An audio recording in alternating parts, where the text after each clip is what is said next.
What's up, everyone? Welcome back to the North Leeds Jitz podcast. This week on the show, we've got Professor Mike and we've got Tonie, who is the owner of Jack's Barbers down the road and the other locations you got, and one of the students here. How long have you been training now? 6 months, six or 7 months, I think. Nice. Yeah. And we'll have Tonie on, find out about your story. Basically, him and his team cut everyone's hair in the academy, pretty much. So. Nice. So, Tonie, how did you get into jiu-jitsu? What happened?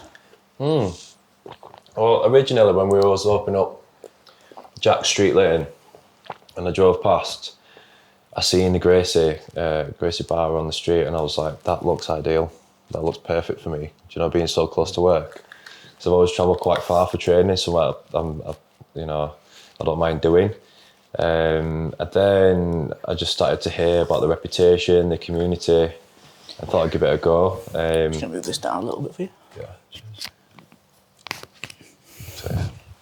Yeah, I thought I'd give it a go. I've always enjoyed jiu-jitsu or any sort of martial arts. You box, boxing. Yeah. Quite frequent with the boxing as well. And I was fascinated with the combination of jiu-jitsu and boxing together. Something that I really wanted to do. Felt like there was something missing, to be honest, when I was boxing. Felt like if someone was to take me to the floor, I'd be screwed. Yeah. Do you know what I mean? So it's more of like me exploring, like what would I do if I was on the floor? I like to be able to cover up and down. Mm-hmm. Do you know what I mean? And since then, my movement, I'm so happy with my movement now. Like even when I'm walking around, jiu-jitsu's changed the way I walk. Do you know what I mean? As is boxing as well, so yeah. That's you move really well. I always say that about you, don't I? And I say it to your face and behind your back. But you're a really natural mover, and I always say good movers make good grapplers. And so we always encourage our students to practice the movement. I remember as a white belt, I've told this story many times, it's boring, but I would literally sit and watch TV and practice my hip escapes, practice my technical lifts, practice my rear naked strangle on my own knee. Just doing stuff to just get that muscle memory. Yeah. So if you've got that natural ability to move, you're already one step ahead. Yeah. And it shows, man. It shows you've trained before. Thank you. Well, that's what I ended up doing last night. Like, my wife walked into the kitchen. She opened the door, I was on the floor with the dummy. Johnny number 2, I call him. And Johnny number 2? Johnny number 2, yeah. Because I love rolling here and then being able to drill it at home. Yeah. Like before I was just like grabbing my kids on my wife's arms, like let me just practice this. But now I've got the dummy and I can practice. It's given me so much satisfaction. Because I need to try things 10,000 times. Bah, bah, bah, bah. Do you know what I mean? So. But most people don't do that extra. It's the extras that you hear about in sport, right? Like all the greats, they did extras. Yeah. They stuck around at the end of training. They turned up early for training. Kickers in rugby is a classic example. Johnny Wilkinson, Kev Sinfield, people like that. They would just be kicking ball. You've got to get that repetition. Yeah. You can't expect, or one can't expect to just turn up to the classes twice a week and get good quick. Yeah. You just can't do it. Yeah. There's people say, what's the best way to get better at jiu-jitsu? It's like, do more jiu-jitsu, man. Yeah. On your kitchen floor, wherever. Yeah. I'm fascinated with the small things. I do weird shit, man. Like on a night, I'll train my toes, I'll look at my finger strength, wrists. I'm fascinated with the small things that equate to a better performance. Do you know what I mean? I do. So, yeah, that probably leads on to my diet and nutrition, which is something me and you have spoken about. Can you talk about your Crohn's disease? Yeah, so I got diagnosed with Crohn's and colitis in 2010. I was a personal trainer at the time, so I was super healthy. I was having 5 different fruits and veggies every day. And when I got diagnosed with it really hit me. What were the symptoms, Tonie?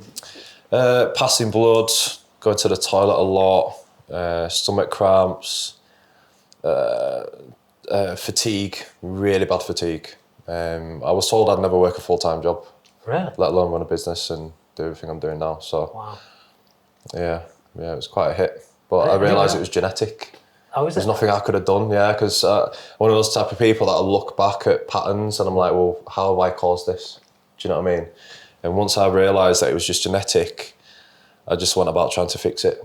But and what have you done to fix it? Yeah, the fixing process has been a long, emotional, hard roller coaster of revisiting hospital every single year. So from 2010 to 2017, I was in hospital every single year, maybe sometimes twice a year for like 4 or 5 weeks at a time.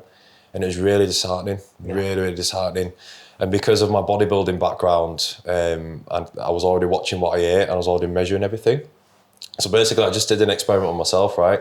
Just made notes in hospital, where I can improve on my life. That's when I really started note taking and studying myself. And then like I'd have like 4 different foods. I'd put 5 in. If that reacted, I'd take it out. If it didn't, I'd keep it in. Nice. And just years and years of that back and forth. The last time I was in hospital was just before my son was born. I came out 2 days before he was born. And I said to myself, that's it now. That's it. And the key was fasting for me. That was that was a big game changer. Yeah, a few of our students fast. What kind of fasting protocols do you use? So now my daily I won't eat until the afternoon.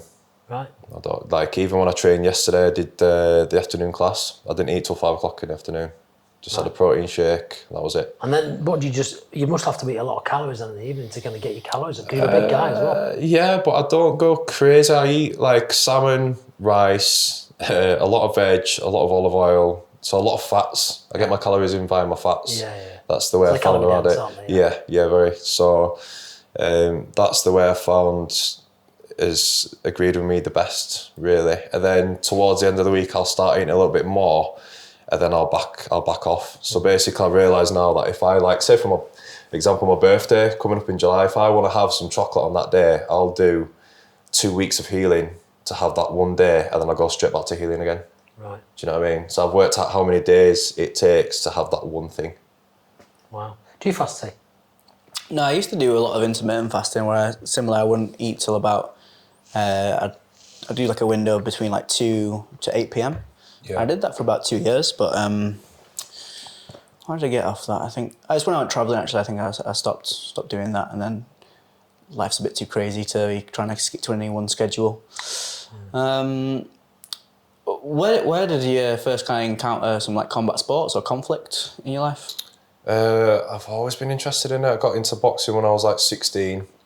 Pretty much when I was younger, as soon as I was able to train, I was like to my dad, like, when can I train? Can I start now? Can I start now? And then I just stopped asking him. Was your dad into combat sports and stuff? No, but my uncle was. My uncle was named after, he was into wrestling and boxing as well. Oh, wow. So it runs in the family. It's in my blood. I could feel it, And then I got into boxing when I was 16. Then I got into MMA in my early 20s because my master barber who taught me to cut hair, Julian Willis, big love to Jules, he was a professional MMA fighter, so I got to train with him quite a lot.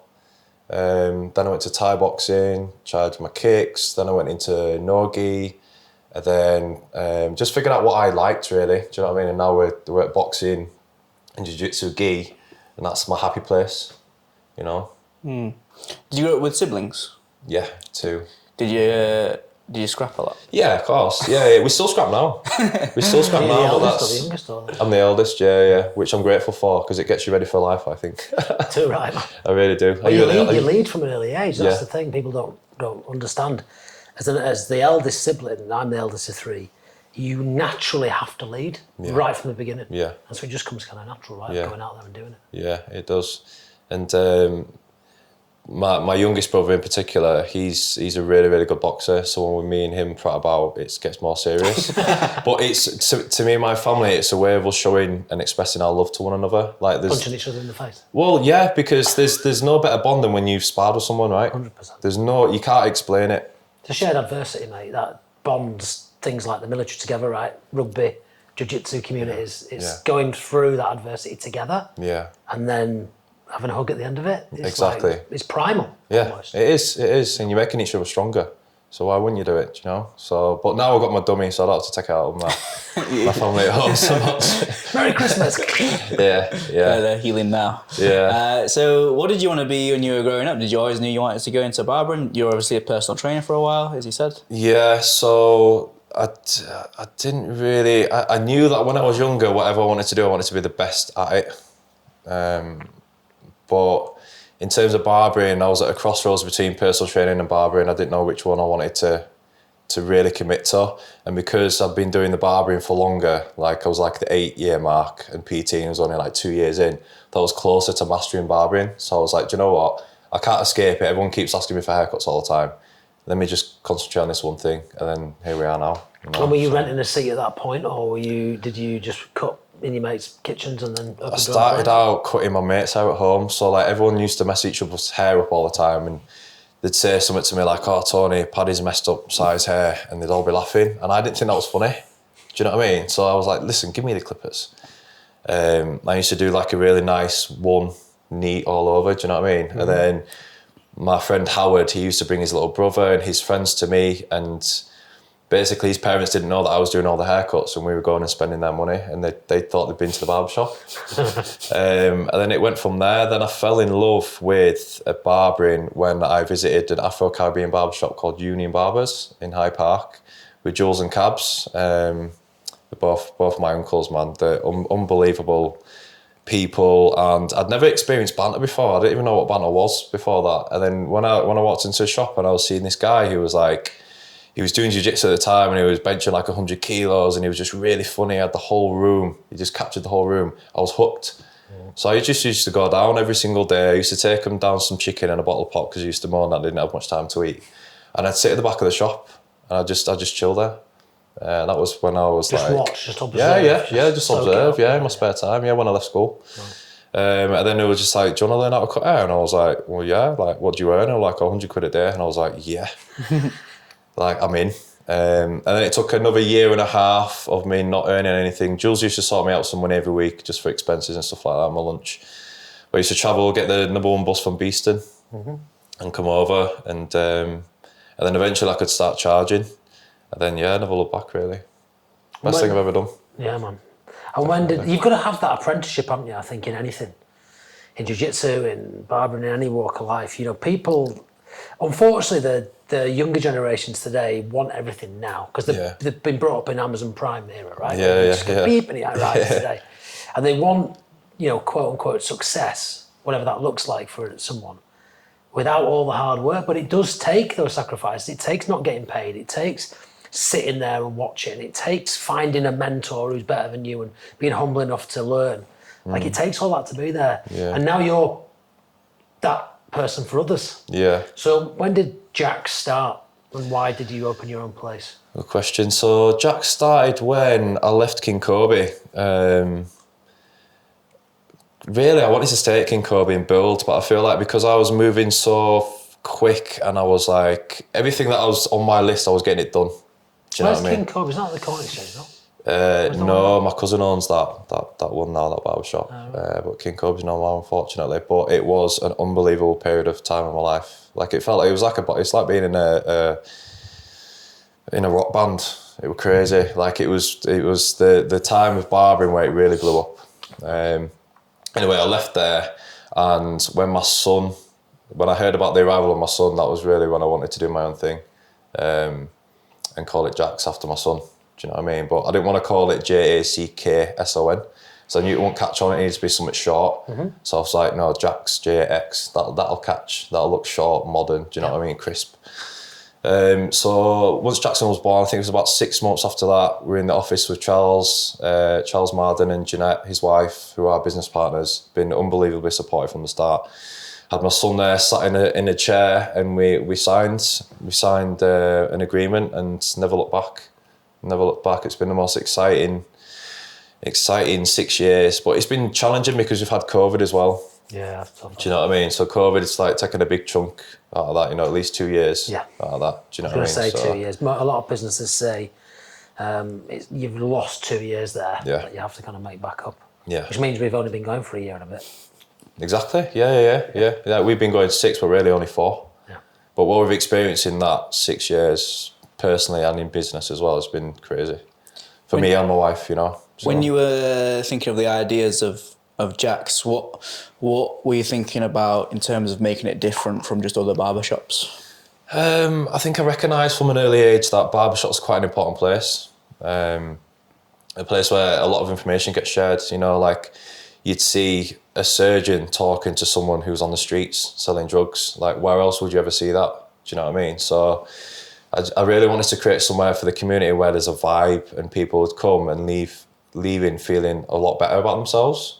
And you've seen it in the shop, like you both have, where like I get I have the privilege of introducing two people to one another, and they might end up being business partners, or they'll end up growing. Yeah. Do you know what I mean? Or that, like, sometimes I'm in awe of the conversations, and I'll shut up for a little bit. Do you know what I mean? And I'll just watch two people talk. So I just really wanted to try and create something like that. But to try and create a positive vibe can be quite tricky. It can't really always be taught. It's something that's felt. So I'm incredibly proud of that, to be honest with you. And yeah, I think you just got to have the right people. It's all about having the right people around you, isn't it? And getting rid of that one person that's creating. Having the courage to be the gatekeeper for that culture. Yeah. I mean, that's really what we're talking about, aren't we? It's exactly the same here. You're creating a community, but you are the architect of the culture of it. Yeah. And anyone who, I always speak about this, that culture R number, the rate of infection, 1.59. So every negative behaviour within Jack's affects 1.5 people negatively. Yeah. Then they do it, and that's 1.5, and it's just a spiral down. And you can't. We see it here all the time, don't we? One rotten egg can spoil the whole thing. Yeah. And we've asked people to leave, haven't we? Yeah. Because it's for the good of everyone. Yeah, 100%. Yeah, it is. Respect you for doing that. Yeah. You were saying earlier how you just knew that from a young age, just whatever you were doing, you wanted to be like absolute best at it. Yeah.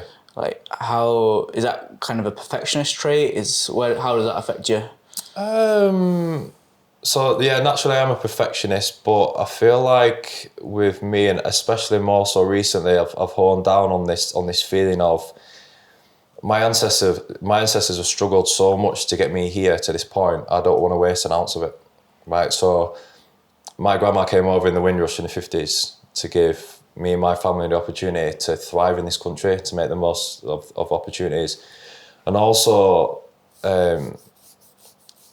I used to sometimes get a bit emotional, like when I used to think about if I was going to enter something, I'd want to be the best at it, like either the UK's best or the world's best. I used to sit there and get emotional about it, and I don't know where that comes from, but I definitely think some of that is ancestral, and it's just in my blood, and it's been passed down. You know, quite a spiritual person, so I believe in a lot of things. Do you feel like that puts pressure on you to be the best, or is that the kind of pressure that you want? No. Like being the eldest, I'm not bothered about pressure anymore. Do you know what I mean? It's like when you've had a business that's gone through COVID, so you know what pressure is. Do you know what I mean? So because some people, it can be paralysing, can't it? They can have this idea of themselves of who they want to be, but they can't make it there. Yeah. The pressure of that, their own self-expectations, too much, and it just paralyses them, man. Yeah. Like you, I'm the same. I want to, whatever I do, always want to be the best, or certainly the best version of me doing it. There might be someone better than me, but that's fine. Yeah. And if there is, I'm going to learn from them. They're going to be my friend, right? Yeah. Do you focus on yourself, though? Do you look at yourself more than you look at others? I think it's natural that you do look at others. I've told this story last couple of days, but I was away speaking this weekend, speaking on with a lineup of some like world famous speakers, and then me. And it was just looking at the lineup, I was like, this is weird. They must run out of money. But I asked Sir Ranulph Fiennes in the car on the way over, like, do you still get nervous? Bearing in mind, this guy's our greatest living explorer. He's spoken for 55 years on stage. He was like, yeah, I get nervous every time. I'm like, shit. So even someone who thinks nailing it, and actually he had a really bad experience on stage. Didn't go well for him. I thought, man, if he can do that, then he's no kind of superhero. He's just a normal guy. Yeah. So I think, you do look at others naturally, but you've just got to have that self-belief, I think, that I am capable. Yeah. Talk to me about your spirituality that you just mentioned. Like, where does that come from? Where's that come from? Experienced a lot of pain. We had, so on my wedding day, we had a passing. So my father-in-law, my wife's dad, he passed away on our wedding night. So, when you've experienced pain like that, you explore more options of trying to heal. So one of those for me was I did a guided DMT trip with a professional who knows what he's doing, Sean. And that was UK? Yeah, in the UK, yeah. And that was eye-opening, man. Really, really emotional. And I didn't realise how much I was holding on to from my past and upbringing as well, because when I was younger, It was literally like a jail cell. I wasn't allowed to go anywhere. I wasn't allowed to stay with my friends. I couldn't have a girlfriend. Do you know what I mean? I wasn't allowed to. Why was that? Just because my dad was really strict. He'd experienced a lot of pain himself, so like it made him really overprotective, especially over me because I was the eldest. So because his brother got murdered, and that's the uncle who I'm named after, he was just super protective over me. So he'd never let me go and do anything. Do you know what I mean? So, I didn't realise that I was holding on to that. But then when I had this guided trip, I returned to my bedroom where I wasn't allowed to do anything. And I just broke down in tears because I realised that everything that I'd been through has led me to this moment, to having this beautiful wife, to having these beautiful kids, to having this beautiful life that I have now. So that was incredibly insightful. So, I think that kind of, again, talking about the younger generation, if you have it too easy, like where's the fire come from? Usually people who, not always, but usually those people who are successful, and whatever we class as success, they've had a fire lit underneath them from an early age. Yeah. They've experienced some kind of trauma or loss or adversity or frustration that's kind of kicks them forward into the world. If you don't have to worry and you don't have to fight at an early age, I'm not sure you've got what it takes. This is the battle I'm having with my kids in a minute, because they've got everything so comfortable. Like you mentioned earlier, Amazon's like the bane of my life, mate. It's like Christmas every week. Do you know what I mean? But I think the way that we can do it with kids is via sport and competition. And that's a great way to teach adversity, you know. I mean, my boys working here, so as soon as they're old enough to work, they work. I remember even little things like when we used to walk around the park, Gabe was like 2. You know, the kids get tired, pick me up. I was like, nah. Sorry, you can make it home. Yeah. And he's like, and then he'd walk up the hill, and they'd be like, see, you're capable, you can do it. And it's like, oh shit. Yeah. So I think it's our responsibility, isn't it, to create, you know, really robust and resilient people in our children, because life is tough. It's going to eat them up, spit them out, man. Exactly. Unless they're able to push into it and lean into it. Exactly. It's it is a battle. This next generation, I don't feel like they have like they're staring at screens all the time. You know, like their attention to learn things and how long they're willing to concentrate and stay focused on something is very, very short now compared to our generation. You know. We have to take a slice of that new generation out though, and that's those who would train here under T's guidance, you know, like because they're experiencing adversity, because they're losing, because they're getting frustrated, because they're learning all those kind of life skills. I think that's just bringing back to jiu-jitsu. What's so important about? I always say, like, you know, it's as important to learn how to grapple as it is to learn how to swim. Yeah. Because your life might depend on it. Yeah, definitely. So, definitely. If you've got kids and they're not training, get them in. I also think we've got things in abundance in the West, in this country. We have everything we want outside or inside of here, don't we? We could just go to the shop over the road, get a chocolate bar, get a vape. Do you know what I mean? And mung out in a nice warm bath for the afternoon and be. Do you know sounds dreamy. Yeah, do you know? But like that's what we're faced with. So it's like, if we in the land of abundance, how do we make it so that we're challenging ourselves all the time? You know, with the cold water, with the jiu-jitsu. Yep. I think it's really, really important.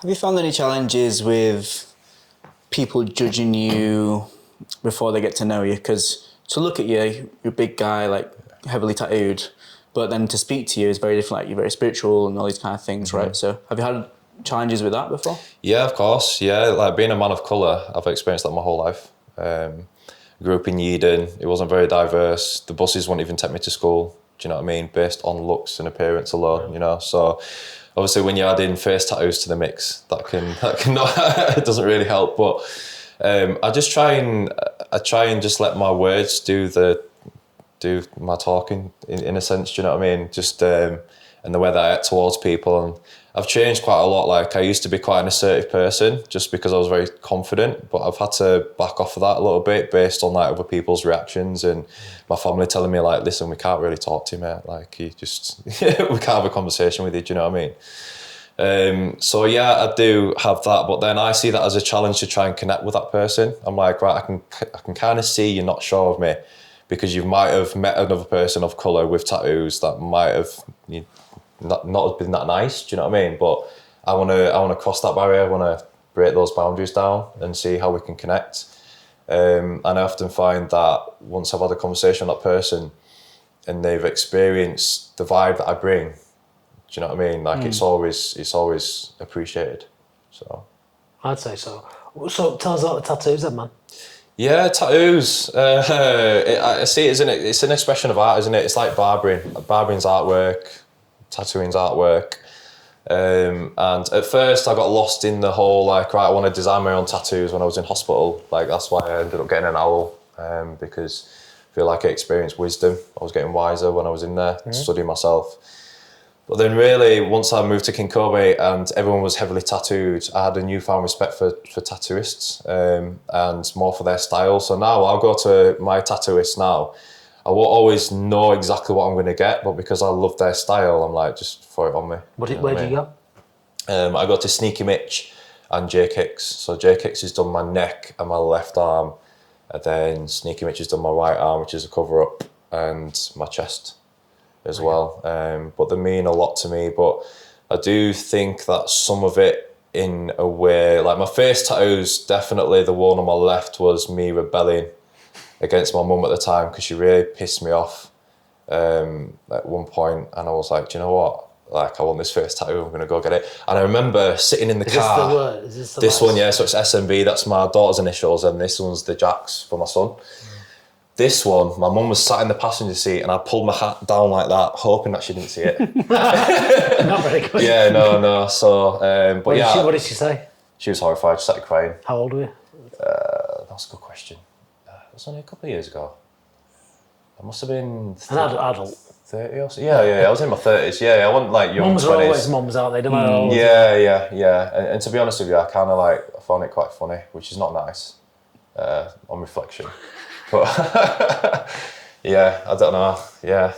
And then, my tattoos mean a lot to me though. Like I have, so these two birds on the top of my head here, that's somewhere in Jackson. I don't think I've ever seen those. Yeah, I know. I like wearing a hat, don't I? And then the right hand side here, that's my son's date of birth. That's my daughter's date of birth. That's a magpie because my daughter's bad luck for any guy that she meets. This is my daughter. This is my daughter who's a warrior. I call her a warrior every single day. This side's Jackson because he's the eagle. He's the eldest, and he's the sensible one. He really watches over everyone in the family. Then I've got the barbering as well. Then I've got me and my three brothers on my chest. So I'm the wolf in the middle with no eyes, and then I've got my brother on one side, and then my brother on the other side. Oh wow. So they all mean something. They all mean something to me, but I've given the artist the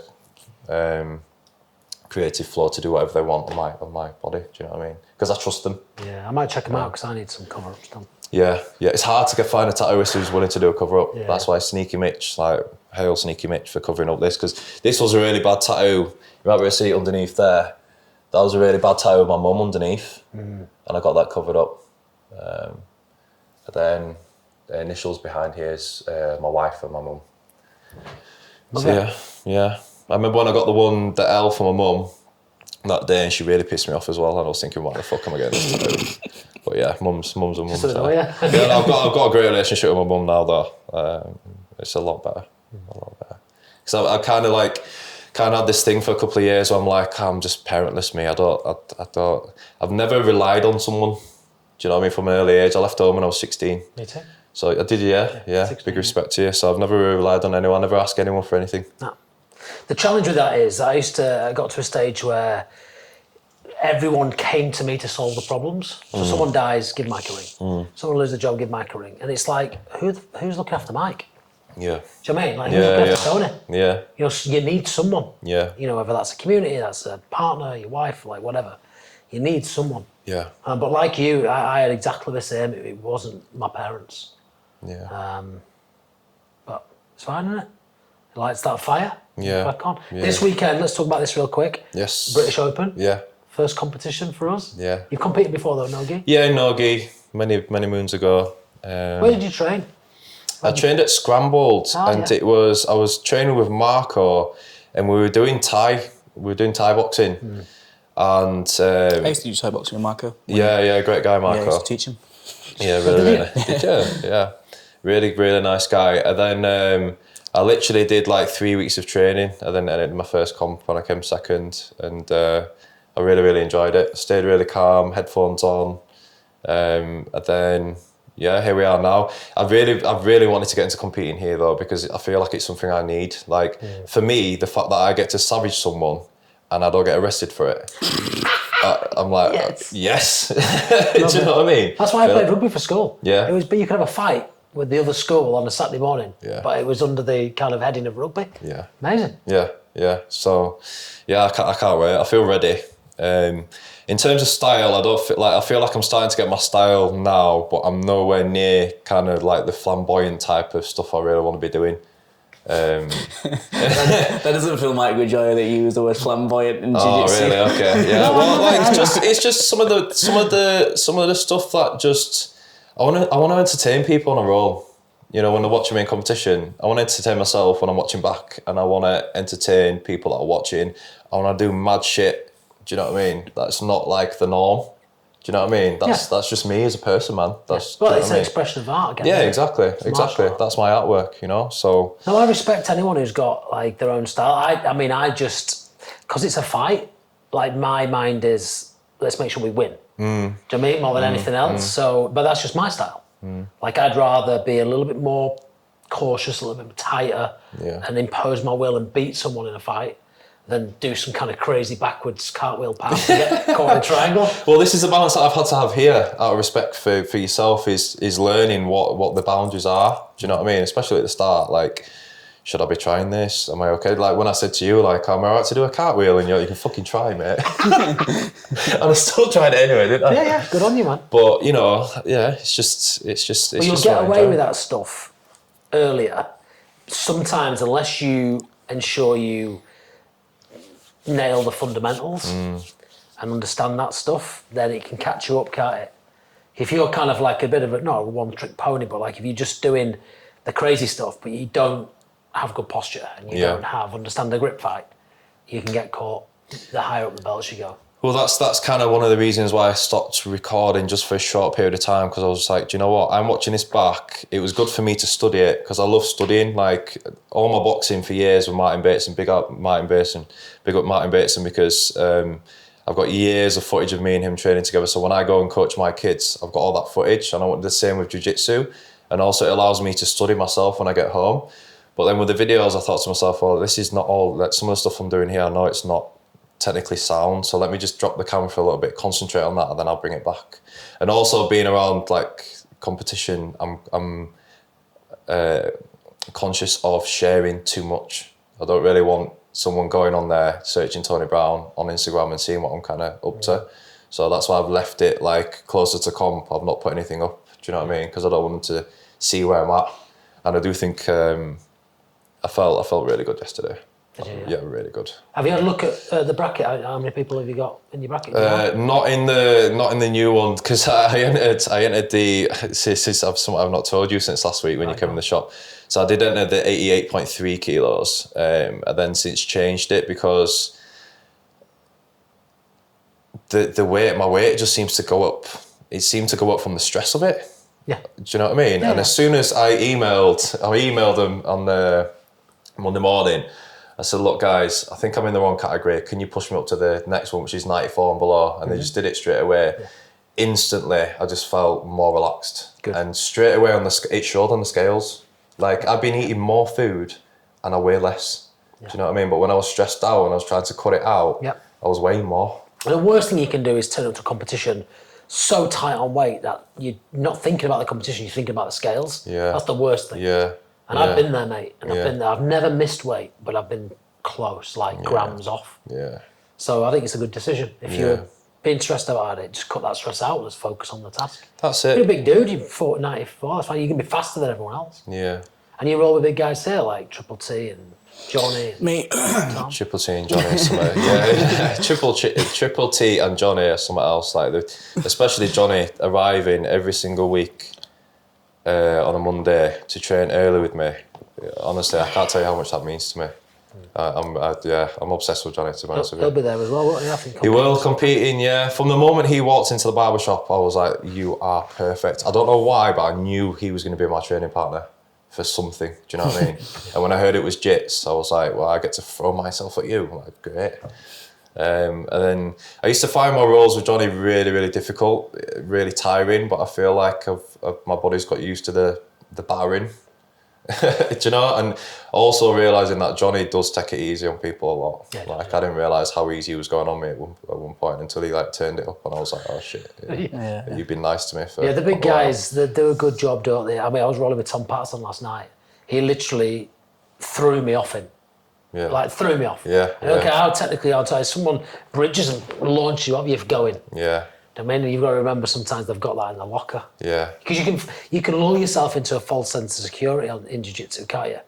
But actually, the reality of it, if it is a fight, they're going. And that's why competitions are good, because they're going to be going 100%. Yeah. 100%. Yeah. No one's flow rolling on Saturday. Yeah. True. It goes both ways, doesn't it? Because there'll be people who use the throw off, or like happened to. I'm sure you won't mind saying Joe Harrison, who's short but a stocky guy, and he was stuck in side control on a Sunday, and at comp, and his go-to escape was bridge and roll him off, and he did it, and it wasn't working. So it's like he's probably got a positive feedback from rolling with someone that's maybe a bit small, a bit going a bit less intense kind of thing, and it's worked for him. And he's got a positive feedback of it, and then that's become his right. I'm in side control, I do that. And then all of a sudden someone's bigger, they're holding on tighter, and all of a sudden it's not working, he doesn't know why.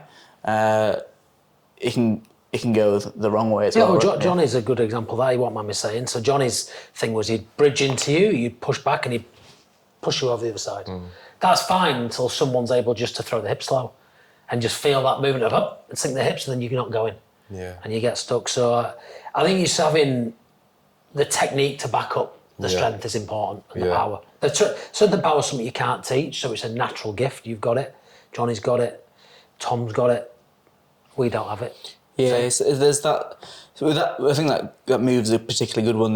There's a way where it happens, and it's almost effortless because you've lined yourselves up so much so, and they're pushing into you, and then you just take them over. If it's like really like you have to drag someone over, it feels in any way like it takes a lot of effort. I think that's when it starts to go badly. Well, I think that's the best barometer really for whether or not you're being technical on the mat is like, how hard are you working? Yeah. Because actually, if you are taking what's given to you and not imposing yourself and being kind of insistent on stuff, if you're moving with fluency and in an effortless fashion, you can roll.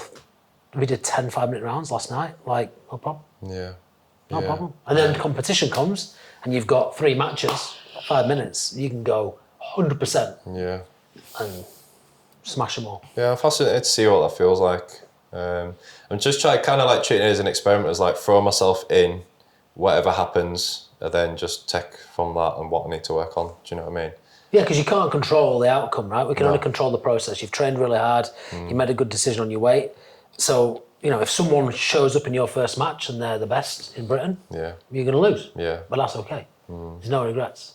Exactly. I know you won't feel like that on Saturday. No. But But I've really enjoyed my roles with you two, by the way. Like, I think me too, man. The tips that you guys have given me in terms of my energy, kind of input, and what I should work on, it's been really, really helpful for me. Really helpful. So I appreciate you both. You're both amazing coaches. Amazing. Oh, thank you, man. So, yeah, I think you built something special here. You really have. Well, I think it's a nice way to end it. If people want to know more about Tonie, you can check out your Instagram, or go down to Jack's and get yourself a haircut. I'm sure there's some kind of thing we can do where we'll sort out some deal between us, between GBRL and Jack's. Our communities seem to be entwined now. Yeah. Especially with families. We've got a lot of families coming to Jack's now that come to GBRL, so that's really nice. Yeah. And then until next time, us. Peace.